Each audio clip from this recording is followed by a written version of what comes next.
Righto, so we're just heading out of Blue Range this morning, Blue Range Station. Been a really good stay here. We went on the four-wheel drive track out the back of the station here, and it was just unreal. Like, great views, just felt like you're on top of the world. Good challenging little four-wheel drive track, a little bit of technical stuff and a bit of steep stuff, and nothing too hard, but just a bit of fun. It was great. So today we are going to start making our way towards Wilpena. We're going to sort of take a bit of a back way from Blue Range here and check out a few things along the way. And then we're going to call into Wilpena Pound itself, the resort there, or so-called resort. Hang out there for a couple of nights and do some of the walks and stuff there are to do around there before we continue north into the northern part of the Flinders. Mel's just got the gate for us, that's good. So yeah, stick around, we'll show you what we find. Let's do this.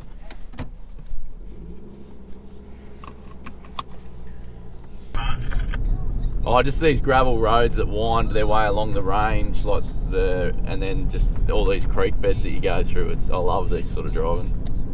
So you got the scrublands, which are just all the low sort of, I don't know what they are. They're like a melaleuca or something. The shrubs, and then you got these areas of pine forest. I think they're either radiata or cypress. I think that'd be cypress pines, and then everywhere there's a water course. You just got these giant red gum trees, and they're just like river red gums, and it's just such spectacular scenery. And then the whole way you've just got the backdrop of this impressive mountain range. It's easy to sort of assume that out in this sort of part of Australia, there's, particularly in the outback, that there's not much out there, you know. You just get out there, there's not much out there, but it might look boring on film or in photos, but I'll tell you what, if you get out here and explore it, there's so much there. And obviously, if you get out on foot, you see even more, but it's a thriving little ecosystem. You just got to sort of look at it through a different lens, I think. This is the first decent section of dirt we've done with the van on, I think. Can't remember of any other sort of... I'm pretty impressed. It tows really well. Like, I know it's a cliche to say you barely know it's there, but you really, there's no feedback. You obviously know the weight's there and you can feel it behind you, but there's no feedback from the van. Thanks, mate. Yeah, it's good. Obviously keep our speed down a bit. There's a fair few of these creeks and washaways that we need to wash off speed for, so you wouldn't want to hit them too quick, but yeah, keep your speed down and just enjoy the drive. It's good. We had a little bit of a boo-boo. The latch that closes the fridge and keeps the fridge closed, I broke it, and well, it broke. It broke. I just closed it and it fell off in my hand. So yeah, we're about to do a couple 100 k's of corrugations and dirt. Oh, I didn't put the fridge. Did you put the fridge fence back in? The no gas vent? Shit. We're just pulling over for a sec. We just got to put the dust cover back in that we forgot to put in the van. Beginners. Yeah, copy. While we put these in, I might just check how the fridge is going. How the sticky tape, the old 100 mile an hour tape, is holding up. We left the dust cover off, that's our fault. There's a little bit of dust, it's not too bad. Luckily we picked it up early. And yeah. Classic rookies. Now we'll learn. Hopefully you might learn from our mistakes, so. Yeah, we won't get everything right. We'll make mistakes, but we'll let you know about it so you can learn from them and you can think we're idiots. Oh well. Just a bit of dust, nothing we can't clean. It's not too bad, it doesn't spread out too much, but yeah. But the van does tow well. Even when it's full of dust, it still tows well. Airbag suspension, I reckon airbag suspension all the way. It's so good. It just rides, rides better than the car. We just stopped at this this little water hole here. So you can swim here. But our boys, their favourite thing to do. What's your favourite thing to do, Harrison? Skinny dipping. No, not skinny dipping. Don't tell everyone about that. What's your favourite thing to do when we come to water? Throw rocks in there. That's right. Loves to throw rocks. So the boys will hang out here. We're going to have some morning tea. We're not going to go skinny dip. Well, I don't know. Yeah. Well, yeah, we might go for a swim. It's not that hot today, so that's not that tempting. But yeah.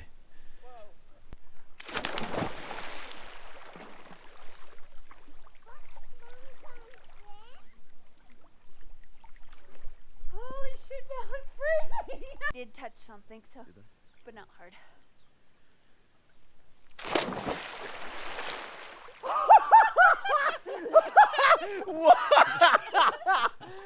Wow! Oh, I'm on the bottom. Oh, that's cold.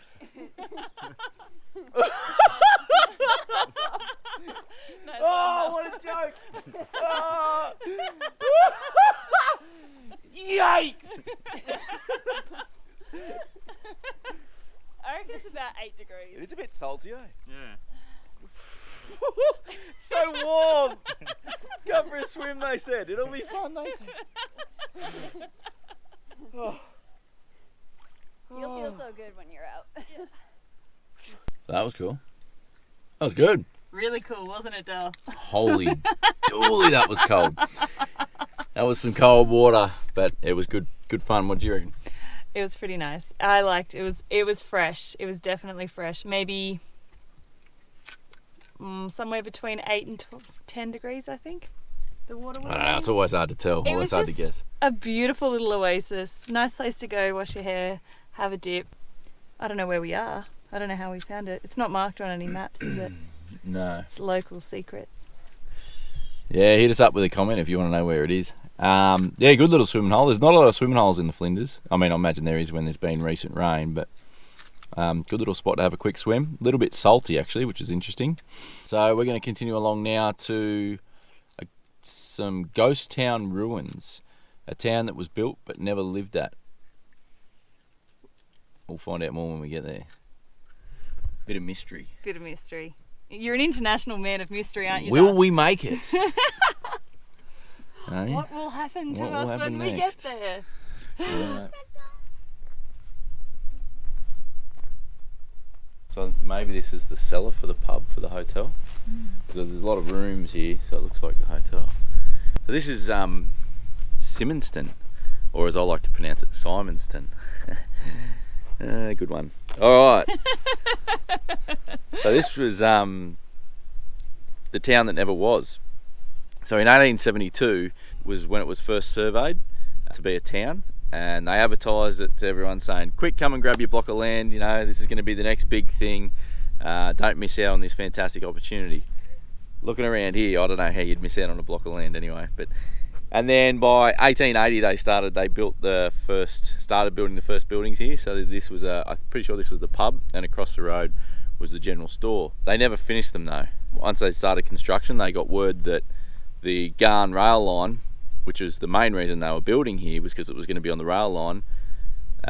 Politics was at play, and they changed the route for the Garn Railway to be on the eastern side of the range rather than on this side of the range. So they abandoned the town. So no one ever lived here. They never completed any buildings here. So it looks like ruins, which it kind of is in a way, but they were never actually buildings. They were, they were just half finished. So yeah, Symonston always be known as the town that never was. Pretty interesting, but yeah, it's I don't know. It feels like the same sorts of things happen. The same sort of games get played these days. But anyway. So we've just let these cyclists go so we can go and cover them in dust as we drive past. Go check out these galleries, eh? What do you reckon? I love that we have all the time in the world for galleries these days. Every time we go on little road trips, usually on the way back, I'm like, oh yeah, let's stop in this cute little shop and it's got a nice gallery. And Simon's running joke every single time is, nah, closed. They're not closed anymore. Yeah, it's always on a Sunday afternoon after the snow, like after a trip to the snow or after a camping trip. We see a little town, I'm like, yeah, let's go check out the art. To be fair, 90% of the time they are closed, but not today. And it's an Indigenous art gallery and Indigenous contemporary art. Contemporary Indigenous art is my favourite kind, so yeah, should be good.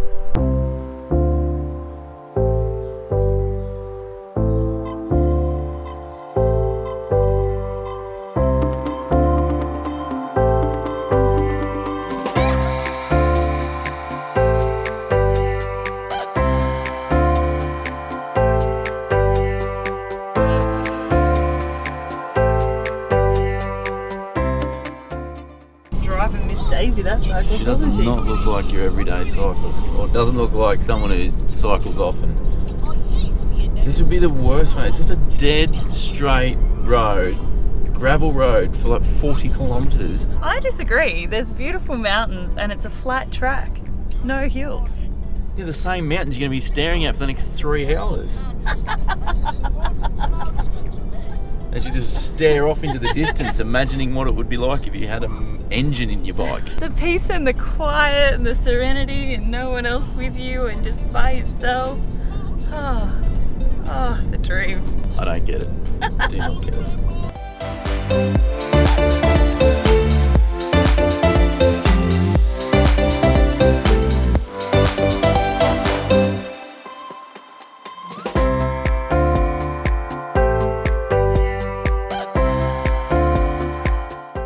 Talking about this What we think is going through the cyclist's heads. And Liz is like, oh, they're probably thinking, oh, that's annoying, a car throwing up dust. I'm thinking, they're probably thinking, oh, a car. What a great idea. What a fantastic way to travel in a dusty, dry environment. In air-conditioned comfort, dust-free, and being able to travel at 80 kilometres an hour. What a fantastic... I wish I'd thought of that. I should have brought my car. Clowns. They're not. They're thinking, how nice is this? The peace, the quiet, getting a bit of exercise, chilling out, loving life. They're loving lifestyle.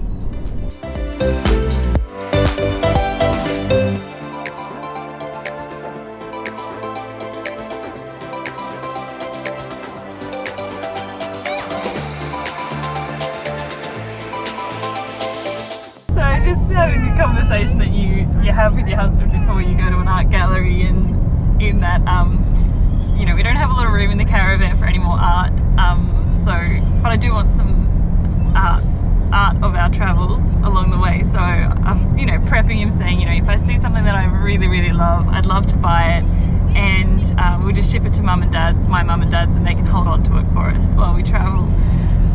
And he goes, yeah. I said, how do you feel about it? He goes, yeah, that's fine. He goes, what's your spend limit? And I said, well, I don't really have one. And he goes, maybe we should set one.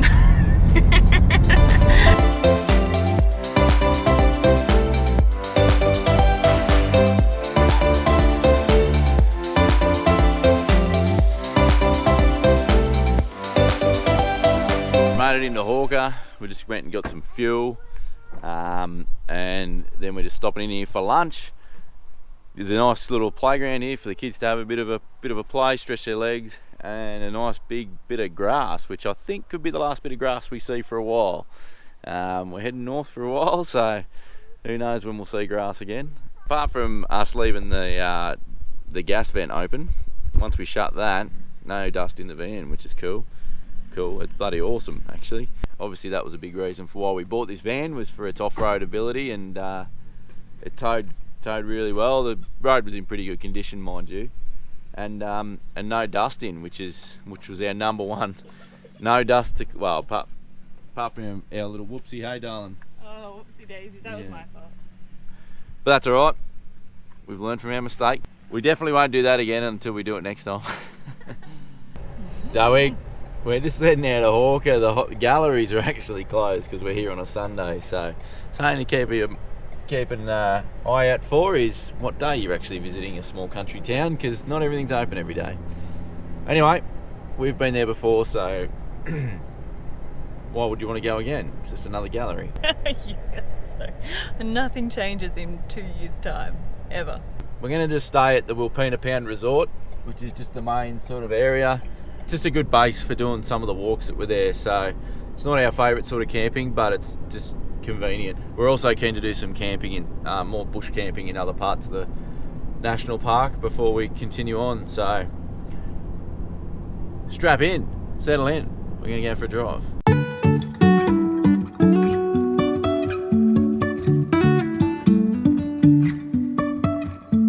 Life is a winding road, no telling where it goes.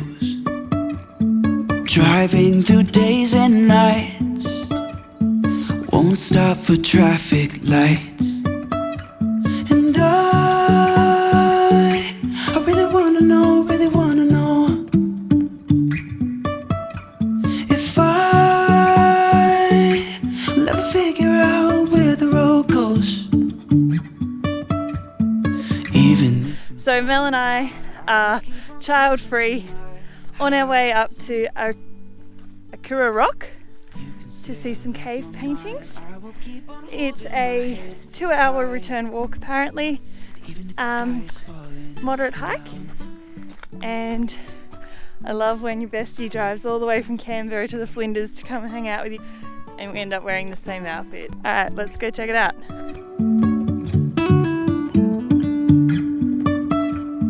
Jumping from cliffs so high, trusting our wings to fly. Sometimes we're crashing down, but we get up and start from the ground. And I really wanna know if I'll ever figure out where the road goes. Even if I'm falling down, I will keep on searching for my highs. You can say I lost my mind, I will keep on holding my head high.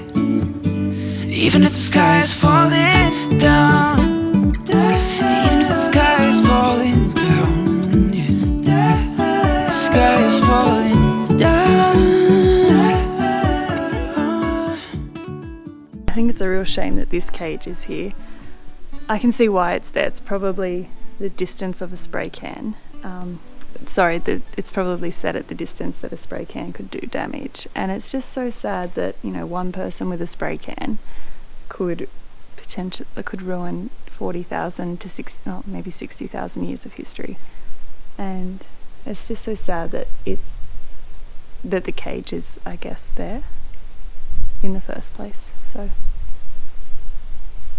it's stunning. It's absolutely stunning to look at, and it's so interesting, and just it's so amazing how the art tells such a beautiful story of the land and how to care for it, how to look after it, and how to survive there. Because often my understanding, and again, could be wrong, my understanding is that the artworks were used in different ways, but one of the ways was as maps for travelling tribes that would come through, so that you could see the red line would show you the landscape, and then it would show you points where there are certain grass trees, and it would show you where the water holes are, and it would show you like track marks of where different food was, so that if you were travelling through this country you would be able to find water and food by using the art. So yeah, it's kind of cool. I like it. Don't know that it helped me though. If you left me out here in the wilderness by myself.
do the Wilpena Pound walk, there's a homestead stop in the middle, and then you go up to the top and you can look right down into the crater, which we'll show you guys.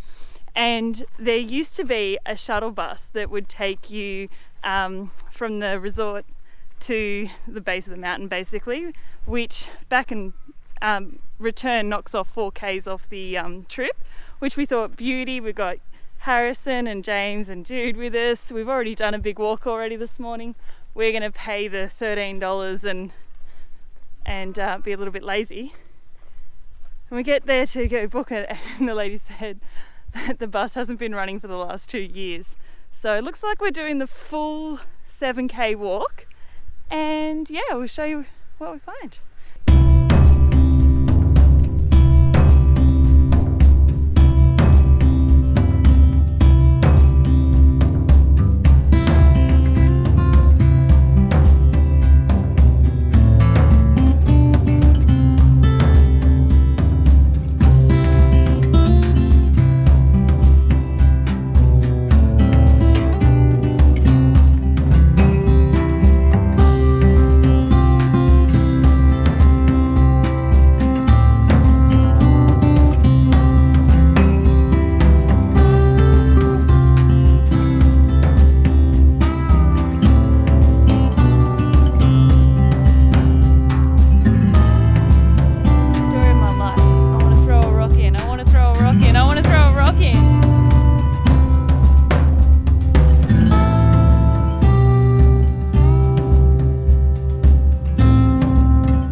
This was a massive sheep property, and it was hard yakka, and they had like teams of bullocks,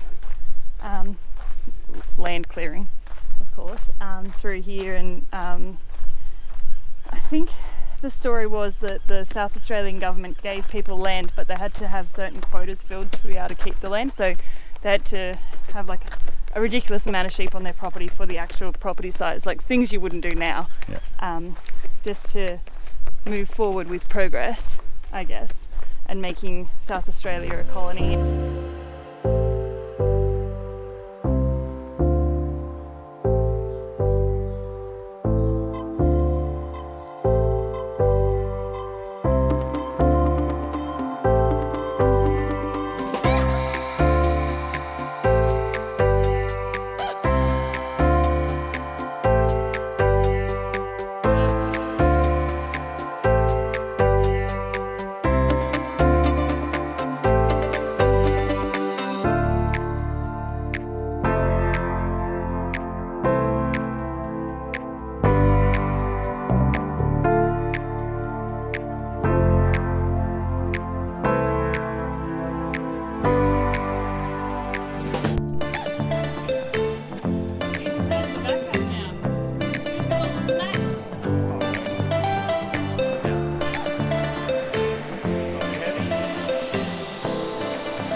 Like when you're super keen and the pub's last drinks. Oh, but I don't want to go home yet. Last one you by 4. Takeaways. sit and look pretty. Melted the shit out of it. First time we used it. Whoa. I saw it. Is that something wrong with my socket or the plug? Could be either, but lucky you didn't leave it in the car when you weren't in the car. Right. It was sparking. That's how you burn a car to the ground. So I'm relying on the solar now. See.